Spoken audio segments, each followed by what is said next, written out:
avec un rayon R, x au carré plus y au carré moins r au carré égale 0. Bon, ça c'est l'équation d'un plan. Un plan divise un espace en deux sous-espaces. Et l'équation implicite, c'est ax plus py plus cz plus t égale 0.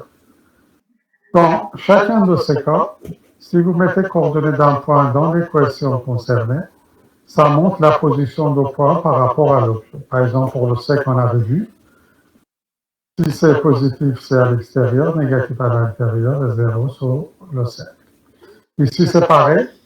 Vous mettez coordonnées d'un point 3D dans l'équation de plan. Si c'est 0, c'est situé sur le plan. Si c'est positif, c'est en haut. Si c'est négatif, c'est en bas. Bon, équation implicite d'une sphère, qui est une généralisation de l'équation du cercle. C'est x au carré plus y au carré plus z au carré moins r au carré égale 0.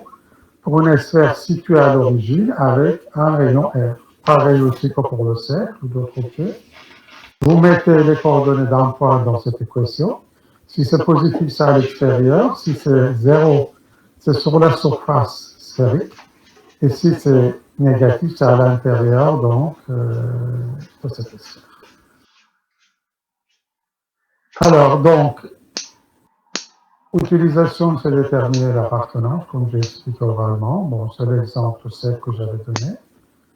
Extérieur positif, intérieur sur le cercle 0, intérieur négatif.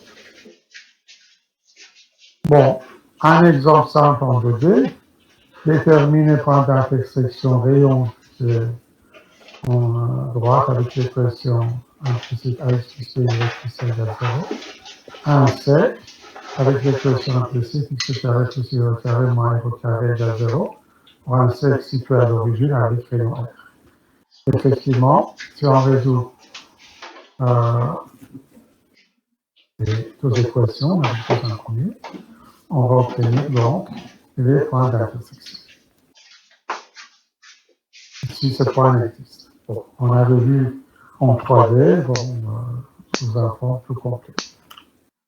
Et finalement, la représentation paramétrique qui nous intéresse, cette fois-ci, toutes les variables sont définies en fonction d'un ou plusieurs paramètres. Par exemple, dans le cas d'une courbe, x égale x de t, y égale y de t, z égale z de t, t est le paramètre. T comme le temps. On a vu, par exemple, temps 0, on est sur un point, le point de départ. Temps t égale 1, on était sur le dernier point de la courbe. Dans le cas de surface x égale x de uv, on a deux paramètres, y égale y de uv, et z égale z de uv. Alors, un exemple de représentation paramétrique, comment équation d'un cercle central à l'origine, avec un rayon R. Donc, x est égal à R cosinus de t. Donc, si t est paramètre, vous voyez, x, la valeur de x ici, est égal à R cosinus t, et y est égal à R sinus de t. Donc, avec t égale 0, on est ici, à l'origine, avec t égale 2pi ou de 360 degrés, on revient à un nouveau point de départ. Bon, après on est rentré donc dans ce qui nous intéresse, dans le petit chapitre, les courbes 10, et on étudie donc les courbes Bézier, qui sont les courbes les plus utilisées.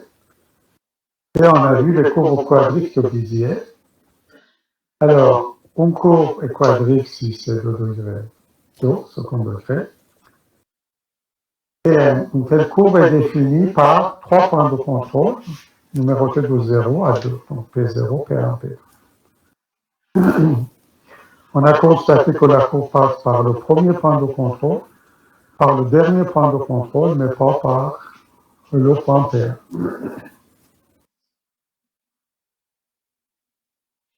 Alors, on a utilisé une technique de subdivision pour obtenir les points qui sont situés sur la courbe en fonction des 3 points de contrôle définis ici, P0, P1, P2.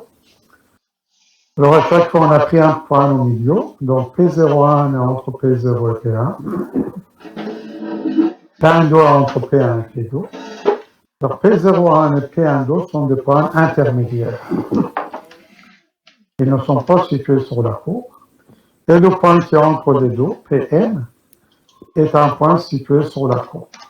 Et si on continue cette démarche, donc pour la partie basse et la partie haute, à nouveau prendre des points au milieu, qui sont des points intermédiaires, et entre les deux, qui donneront un point sur la courbe, la même chose en haut. Si on continue, on va trouver les autres points qui sont situés sur la courbe. Et on peut arrêter donc cette opération, comme la distance entre deux points consécutifs sur la courbe est de l'ordre d'un pixel, parce qu'on ne pourra pas être plus précis avec notre grille d'affichage, où l'unité de base est un pixel. Alors, on a fait une fonction récursive subdivisée, avec les paramètres qui sont les points de contrôle P0, P1, P2. Comme c'était le cas pour le segment de droite, pour le sec, la couleur est implicitement connue, donc ça ne fait pas partie des paramètres ici. Alors, c'est la condition de continuation de la récursivité, parce que vous savez, à un moment donné, il faut arrêter la récursivité, donc c'est la condition. On définit un seuil, par exemple, un pixel. Si la distance entre deux points consécutifs sur la courbe est supérieure au seuil défini, on va continuer. Donc, qu'est-ce qu'on fait? On calcule d'abord les points intermédiaires, P01, P12. P01, c'est P0 plus P1 divisé par 2. P12, c'est P1 plus P2 divisé par 2. De façon plus détaillée, il faut additionner les X divisé par 2, additionner les Y divisé par 2. Et Pn, c'est P01 plus P12 divisé par 2, qui est un point sur la courbe. Bon. Et après, on fait les deux appels récursifs, subdivisés avec P0, P01, Pn, c'est pour la partie basse de la courbe à chaque fois, et subdivisé avec P1, Pn, P12, P2, c'est pour la partie haute de la courbe à chaque fois. Bon. Donc, à chaque fois qu'on fait appel récursif, on suit la récursivité, tant que cette condition est vérifiée. Dès que cette condition n'est plus vérifiée, on sort de ce niveau de récursivité.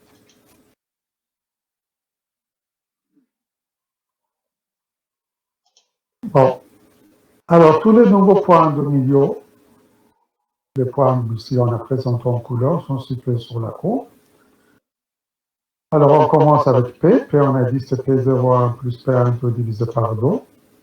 Alors, c'est entre exactement au milieu de P01, P12. Donc, l'influence de P01 et P12 est égale, c'est 50%. Comme si on était en train de faire une interpolation linéaire. Puis, l'ensemble est 100%, donc ici au milieu, c'est 50%, 58%. Et P01, c'est pareil, c'est 50% de P0, 50% P1. C'est pour ça qu'on a un demi P0, un demi P1.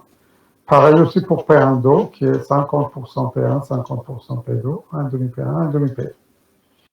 Bon, donc ça, c'est pour ce point B. Après, pour le point rouge. Pour le point rouge, si on regarde, sa distance par rapport à ce point intermédiaire, regardez le curseur, est 3 fois plus que ce point.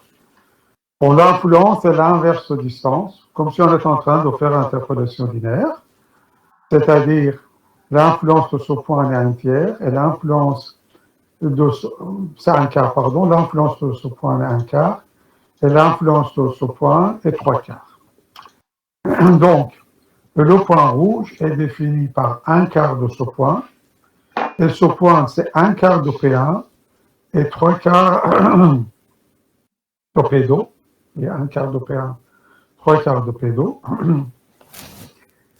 Et après, un quart de ce point, et ce point est 3 quarts de P1 et un quart de P0. Bon, toujours, l'influence est inversement proportionnelle à la distance, comme si on était en train de faire une interpolation linéaire. Bon, pour le point vert, c'est pareil, c'est 3 quarts ce point et un quart ce point, et ce point même est comme vous pouvez voir, c'est 3 quarts P 0, 1 quart P 1, et ce point est 3 quarts P 1, 1 quart P. Bon,